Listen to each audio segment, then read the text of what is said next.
Bienvenue dans notre saga de l'été. Parents en vacances, la mini-série qui crée du lien. Cet été, moi, Raphaël de Foucault, thérapeute familiale et la voix du podcast Bulle de Bonheur, en compagnie de Pauline Cussac, qui nous vient du Réseau des parents, qui est une association formidable qui soutient la parentalité. Nous vous offrons 4 épisodes pour relâcher la pression et savourer vos vacances. Nous avons eu cette envie commune, Bulle de Bonheur et le Réseau des parents, de vous aider à vivre des vacances qui font du bien au lien familial. Parce qu'être parent en vacances, ce n'est pas toujours de tourpeau. Notre ambition, faire des vacances une formidable opportunité pour créer du lien, cultiver la joie et semer du bonheur. Alors, voilà notre épisode numéro 2. Transformons les trajets en moments de lien. Alors, mettez vos écouteurs et on s'occupe du reste. Quand est-ce qu'on arrive? Si cette phrase vous donne déjà des sueurs froides, cet épisode est fait pour vous. Les trajets sont souvent un moment redouté. Enfants surexcités ou épuisés, embouteillage interminable, disputes sur la playlist, sandwich écrasé et pleurs du bébé. Bref, tout sauf un moment de plaisir. Et si cette année, vous tentiez autre chose? Et si ces heures passées ensemble devenaient l'occasion de se reconnecter, de rire, de discuter autrement, bref, de créer du lien? Dans cet épisode, nous vous partageons des idées simples, ludiques et accessibles pour vivre les trajets autrement. Des astuces pour embarquer tout le monde à bord de la bonne humeur, même sur l'autoroute ou dans la salle d'embarquement. Alors, bouclez vos ceintures, nous vous embarquons pour un trajet plus complice et, qui sait, peut-être même un peu joyeux. Oh là là, mais qu'est-ce que ça me chicote! Raphaël, qu'est-ce qui rend les trajets si difficiles pour les familles? Effectivement, figure-toi qu'une récente enquête d'OpinionWay, en juillet 24, dit que 85% des parents reconnaissent perdre patience sur la route à cause des enfants et 28% pour des raisons en lien avec les écrans. Alors oui, ces trajets sont des sources de stress. Et c'est souvent un petit cocktail de stress. Les parents sont sous pression, le timing, essayer d'arriver à l'heure, pas trop s'arrêter, ni pas trop longtemps. Il y en a certains qui n'aiment pas du tout les pauses. La circulation, exaspérante, où le ronron de bruit de la voiture empêche le petit dernier de s'endormir. Le GPS qui peut parfois nous emmener dans des endroits improbables, ou celui qui se rappelle absolument de la route à prendre, qui n'est peut-être pas la bonne. Sans parler des enfants qui sont surexcités ou évidemment fatigués. Tout le monde est enfermé dans un petit espace, que ce soit la voiture, que ce soit le train, que ce soit l'avion. Alors, entre les arrêts pipi, les chamailleries, de la logistique à gérer, ça peut être aussi le regard des autres voyageurs dans le train ou dans l'avion qui font qu'on n'ose pas dire à son enfant qui, comme tous les enfants, quand il voit une brèche, il s'y engouffre, les 2 pieds dedans. Et un trajet peut vite devenir une véritable épreuve. Mais parlons aussi de certains parents qui sont très détachés, qui sont hyper cool avec ça. Il y a du bruit, c'est pas grave. Mes enfants dans le train ou dans l'avion font les imbéciles, mais je laisse faire, c'est sans aucun problème. Ça peut parfois être un peu gênant pour les autres, mais ceux-là le vivent très bien. Et pourquoi les enfants vivent-ils aussi mal ces moments d'attente ou d'immobilité? Parce que mettons-nous à leur place, un enfant, ça aime bouger, ça aime faire plein de choses. Alors rester attaché sans bouger pendant des heures, c'est peut être une vraie frustration.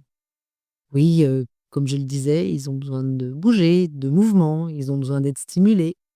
Et puis rappelons-nous que leur perception du temps, elle est vraiment différente de la nôtre. D'où les «on est bientôt arrivé», toutes les 10 minutes. «Il reste combien de kilomètres?» Tu le disais très bien tout à l'heure, avec tout à fait le ton que les enfants emploient. Alors souvent notre premier réflexe, c'est de sortir la tablette, hein, pour occuper les enfants. Alors oui, c'est pratique.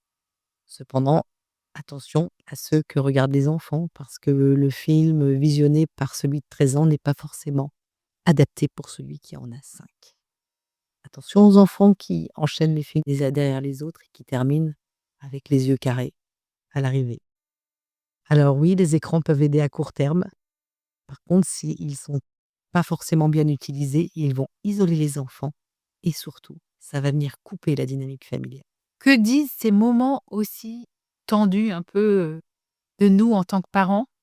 Qu'est-ce que ça nous renvoie, ce stress parental, dans ces moments confinés?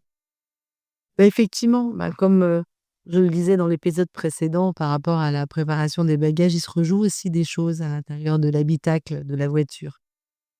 Alors il faut dire qu'il y en a en général un qui conduit et l'autre il distribue les compotes et les bonbons, si les enfants en ont et tente de calmer l'aîné qui tape sur le petit. Alors, l'envie que tout se passe bien, que tout le monde s'entende, que le trajet soit fluide, ça peut être des fantasmes pour certains qui rêvent de cette harmonie extraordinaire entre les enfants et qui ont du mal à voir leurs enfants se disputer, ne pas être d'accord.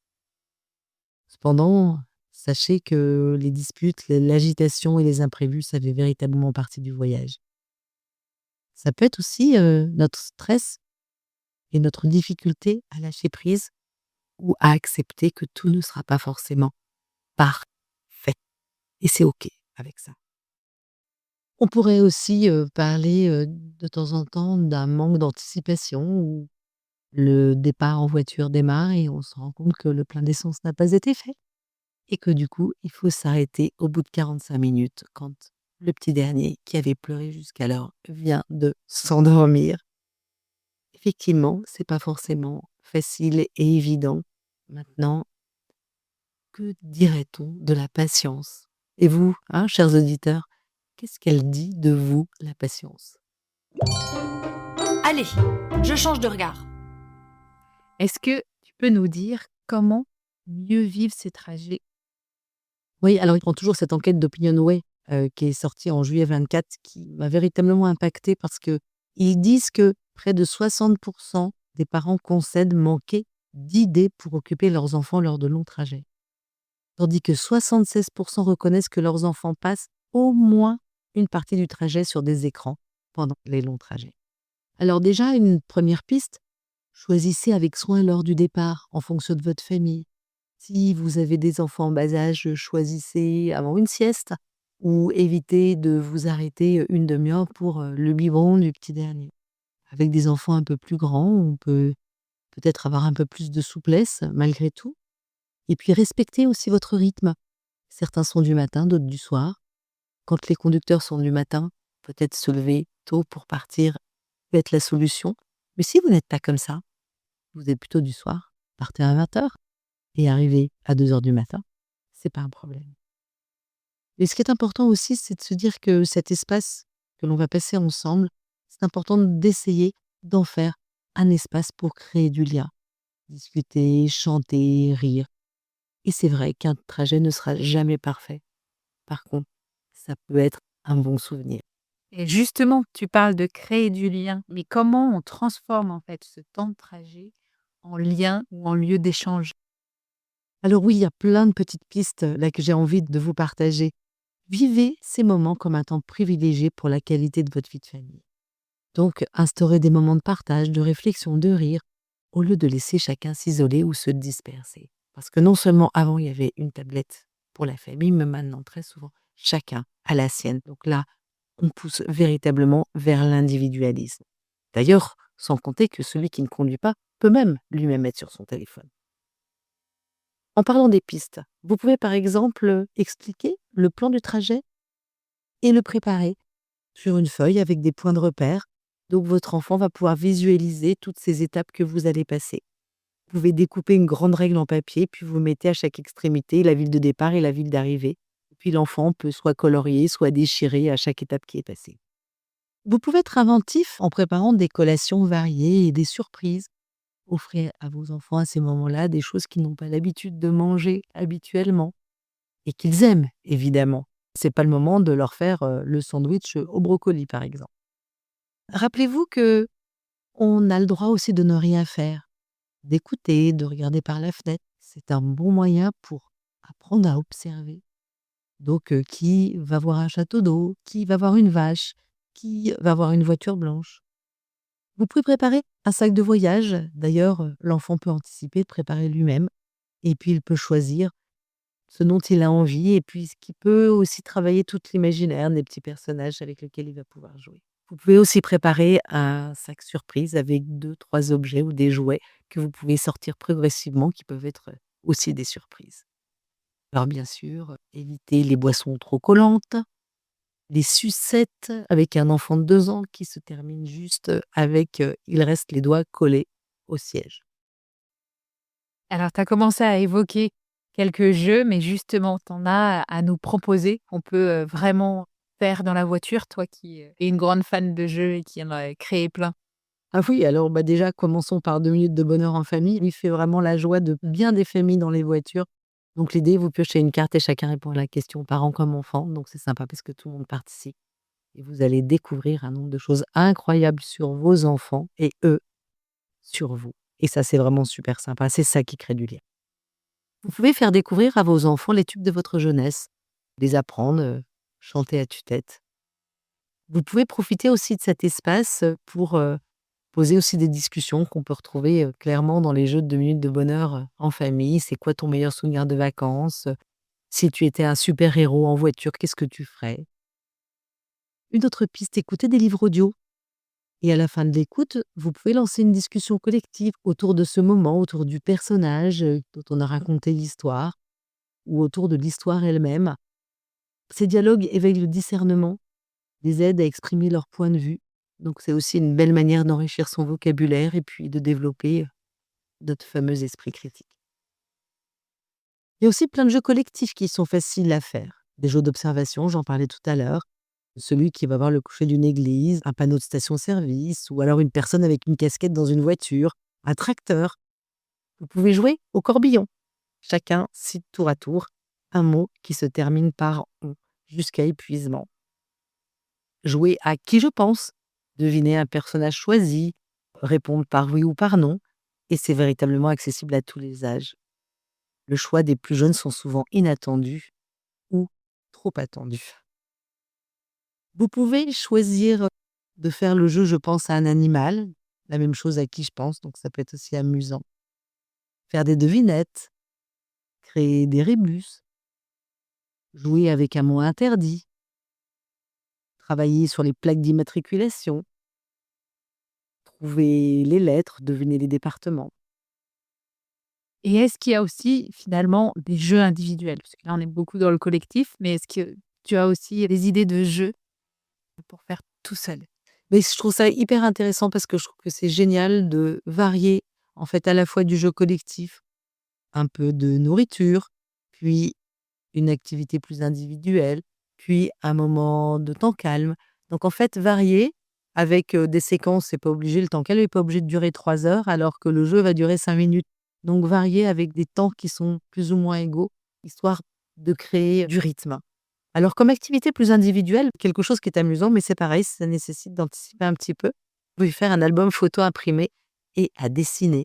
On peut mettre des moustaches à maman, déguiser le grand-père, donc c'est des moments de fou rire garantis. Et puis peut-être pour ceux qui sont un petit peu plus grands, des moments de lecture ou regarder un livre tout simplement. Et hop, je me lance.